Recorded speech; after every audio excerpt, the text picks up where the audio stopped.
poured I yet. did. Pour yours. Oh, okay. Oh, We're live. live. We are So live. this is a little bit before the happenings. Oh, okay. So I'm going to pour because I like hearing that noise. Yeah, I poured. Mine's an interesting color. Okay, wait. I want to do the sound.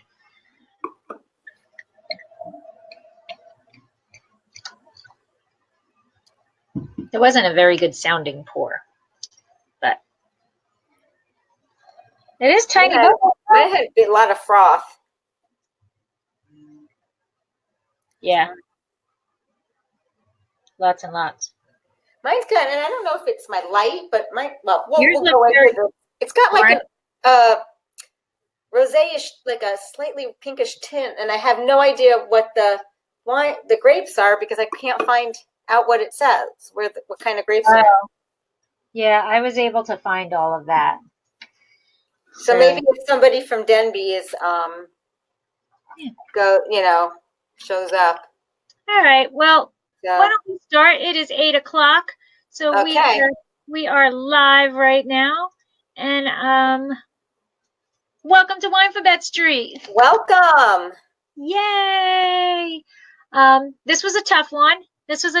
We had to do a lot of thinking outside of the box for this one. These letters are getting tough.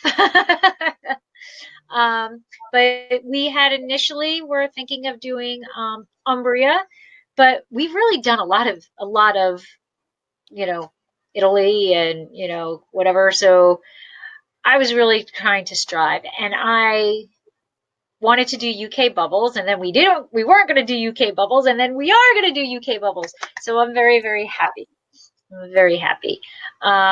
This is my very first UK sparkling. So mine too. So I'm really excited to try it. But should we do Elmo first and then we'll drink? Okay. Yes. So let's get into our actual official starting. If I can find it. Why am I not finding it? It should be there. There we go. I got it. Okay.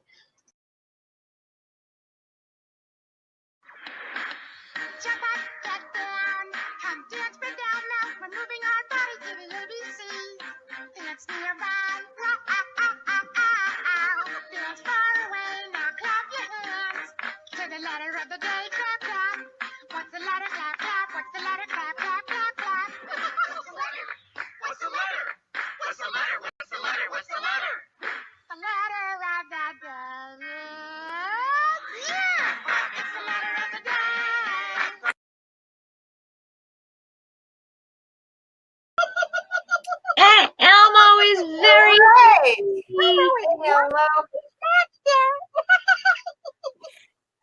Oh, he talked tonight. He doesn't always talk. It's only special times that he talks to us. So, yes, today is UK sparkling. And for those who don't know, I am Lori, and my husband and I own a boutique winery in Paso Robles, California. We really focus in on Cabernet Franc. We do have a rosé of Syrah also. We have 2 Cabernet Francs that you can choose from, and the rosé is being released to our club members in about 12 days, I think, if my math is correct. And then it will be released later on in April to the general public. We are pretty excited about it. It is like killer. I love it. So please head over to jersinawines.com and check out our wines and all of our accolades. Our Cab Franc received a 91 in the Wine Enthusiast, and both of our Cab Francs got gold medals in the San Francisco Chronicle. And there's a whole bunch of people talking about our stuff online. So just Google us and you can see it. Yeah. And I'm Debbie Giaquindo. I'm the Hudson Valley Wine Goddess. I'm a wine blogger, wine writer, restaurateur. I own a restaurant in Stone Harbor, New Jersey. I'm an author of Tapping the Hudson Valley, your guide to the craft beverages of Hudson Valley. And I'm also co-owner of Happy Bitch Wines. You can find that in upstate New York. And I don't know what else. I'm losing track of everything that I'm doing these days. So right now I'm here on Winephabet Street. I know where I'm supposed to be. So I'm glad you all could join us. And I just want to say that, we wanted to do sparkling wines from the UK, and then I couldn't find one. And so we decided we were going to do Umbria. And I have to say, I was cleaning out my wine cellar and I found one in my wine cellar that I had. So we did a U-turn and went back to the UK. So we're sorry to confuse some of you, but we'll do Umbria next round. Yeah. Maybe we'll do all regions for the second season. Oh, that would be, yeah. That would be good. We really were trying to do all grape varieties for the first season. Maybe we'll do all regions for the second. Sounds good. But one more thing that I wanted to bring up is that you still have time. There are a few tickets left for our wine dinner that Debbie and Kitchen 330 is hosting for us on April 26th. So you can head over to kitchen330.com and buy your tickets. There are still a few left. So hope to see you there where we can pour our wines. And Chef Gus has made an incredible pairing party. I don't know what that's you know what, that's what it's going to be. It's going to take place on the top floor of the restaurant, right? And it's going to be a nice intimate dinner.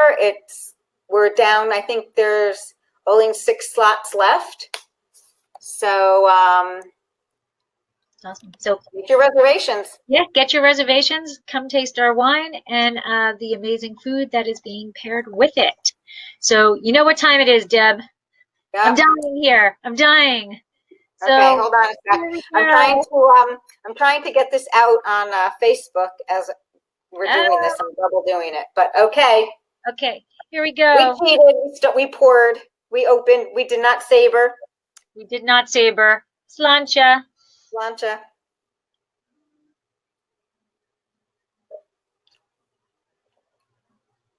Mm. Oh, it's got a little sweetness to it. Wow. Yours looks, I don't know if it's your color, but it looks like it's been aged for a while. It's got the little well, it has been. I probably got this 7 years ago from a wine judge. Yeah. Who comes over to judge a competition. There you go. There's some wine education for you right now. Anybody who's watching this is a young sparkling, and that is a old sparkling. That is what happens to white wines when they age. Oh, it does. It has a little sweetness to it. A little sweetness, but the acidity is like, my tongue is like salivating. Mine's kind of on its downward turn, I'll be honest with you. Yeah. I'm kind of wondering about that. Yeah. There's a little kind of off notes in it, but it's not too terribly bad. It's definitely drinkable. Yeah. Are you getting toasty? Are you getting toasty? Like not yeast toast, like I'm getting a little toast. I'm getting a little of that. I'm at a loss for words. At age. But yeah. All right. I smell it more in the nose. But there's also a fruit flavor in the nose. Oh, okay. You are supposed to serve sparkling well chilled. So I took this out about a half an hour ago. So mine is really still well chilled.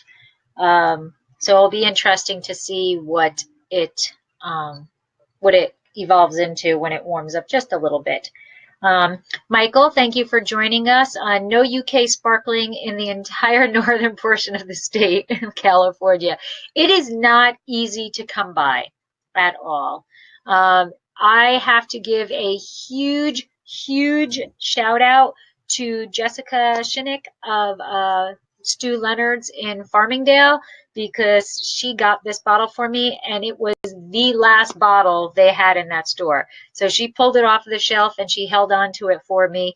And we did an exchange in Paramus Park Mall, in Paramus Park parking lot.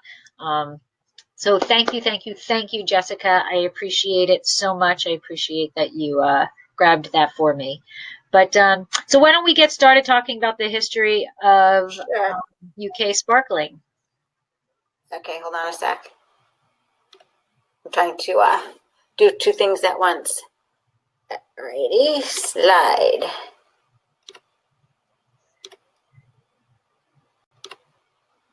Okie dokie. U is for United Kingdom sparkling wine. So, if I can get the right copy up here.